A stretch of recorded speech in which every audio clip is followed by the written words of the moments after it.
ఏంటి పట్టణం అంటే? మీకు తెలియాలి, పట్టణం అంటే అది చాలా గొప్పది. పట్టణంకి వచ్చారు అంటే, పట్టణంకి వచ్చారంటే పెద్ద గొప్ప. అర్థమైంది మీకు కొంచెం కదా? రైట్. పరిశుద్ధులతో ఏక పట్టణం. ఇదేంటిది?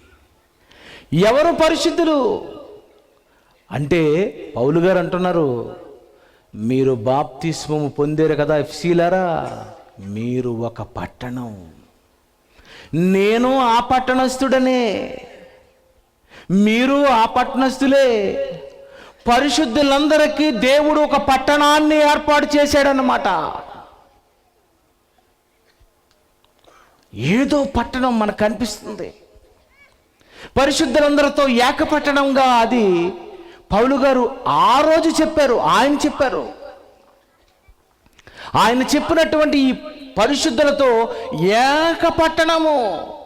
ఎవరైనా బాప్తిస్మము పొందిన వారెవరైనా ఆ పట్టణమే.